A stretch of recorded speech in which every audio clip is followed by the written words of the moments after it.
Hey, friends. Did you ever have one of those movies? Like, you saw it a long time ago and kind of forgot about it, but then it crosses your mind years later, and you remember you sort of liked it? You decide you'd like to watch it again, but while you kind of recall what it was about, you can't remember who was in it, or even what the name of it was. I've got a couple of those, and they can drive you nuts trying to track them down. Am I right? See, years ago I lived in a part of the country where I could get the Canadian television stations, and one of them had a late-night movie on weeknights when there wasn't curling or hockey going on. This was one of those movies. It came on this late-night movie maybe twice, and years later it crossed my mind, but I didn't remember the title and had a terrible time trying to find it and had to give up. Well, about a month ago, again, I recalled this movie and went looking for it, and lo and behold, what did I find? Not only did I track down the title and all of that, but I found it was coming out on Blu-ray in November. So I placed a pre-order right then and there.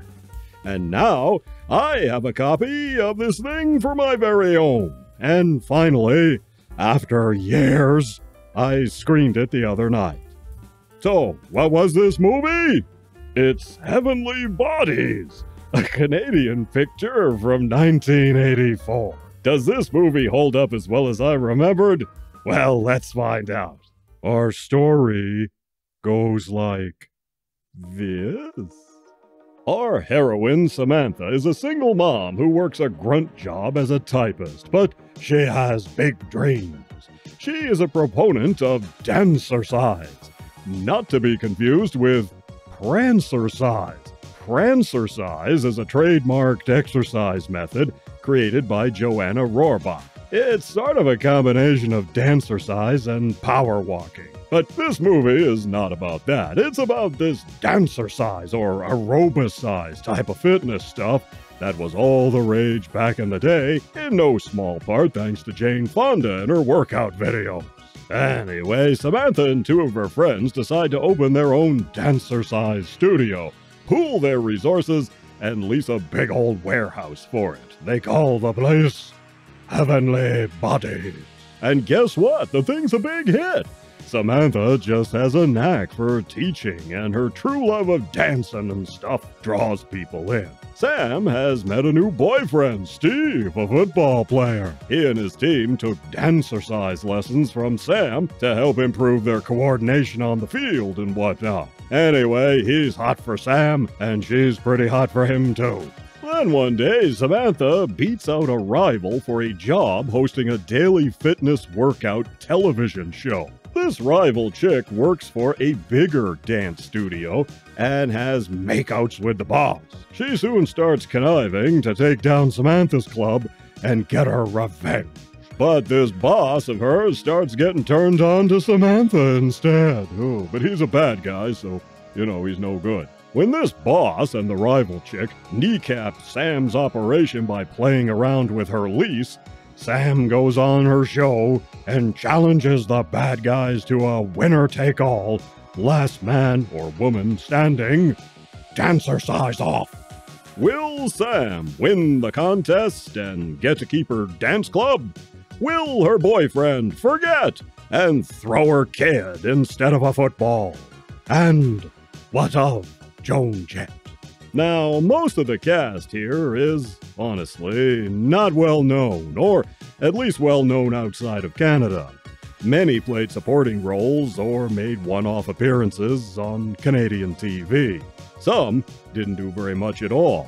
Cynthia Dale is the star in her first lead role in a film. She previously appeared in My Bloody Valentine, which I reviewed elsewhere on the channel.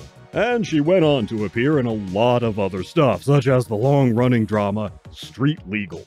Dale did a lot of stage and theater, and Heavenly Bodies was a big break for her that led to many other things. This movie works in no small part because Dale was a legit dancer. See, the filmmakers deliberately wanted to ride the coattails of Flashdance, which was a big hit. It's no accident the movie poster for Flashdance pops up in this. Oh look, Star Wars. Back when it was still good. Anyway, they wanted audiences to make the connection between Flashdance and this movie. However, while Heavenly Bodies does not have the grittiness or polish of Flashdance or even Flash Bagel, unlike Jennifer Beals, Cynthia Dale could actually dance. This is all her. Well, Flashdance employed doubles and camera trickery to give the appearance that Jennifer Beals was a talented dancer. Being smoking hot didn't hurt. But unlike Beals, Dale really did all her own dancing here. Two scenes in particular allowed her to show off what she could do. One in an empty television studio, it's really very good, and another in the large open space at the club. In both scenes, she dances solo. She's also impressive in the more choreographed stuff during the Dancercise segments, and there are a lot of them. By her own admission, Cynthia Dale was very, very earnest in this role, and that may have translated to why the movie and this character, Samantha, still sticks with people. You just buy into it, and her dream, and her. She comes across as that sincere. Anyhow, her football player boyfriend was played by Richard Rebiere. Again, like most of this cast, he never went on to big fame. He pops up in Adventures in Babysitting, that's about it. He was also in an episode of a Canadian TV show called E.N.G, or Electronic News Gathering.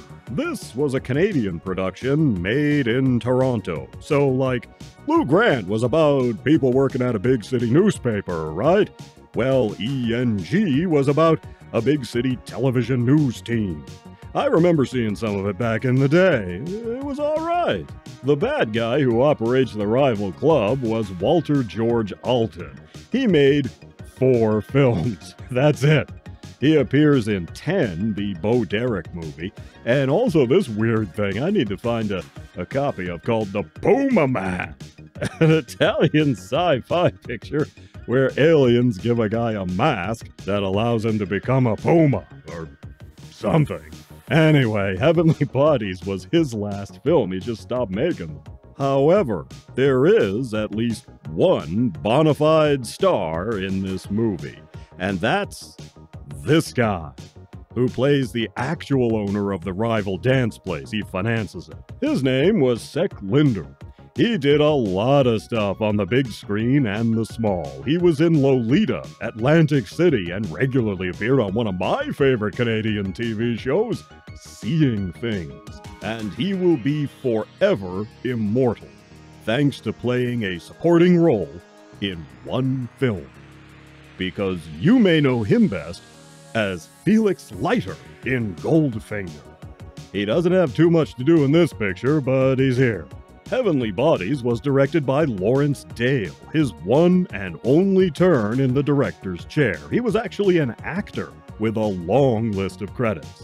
He was in Scanners, Darkman 2, Bride of Chucky, and a metric ton of other things. He also appeared in E.N.G.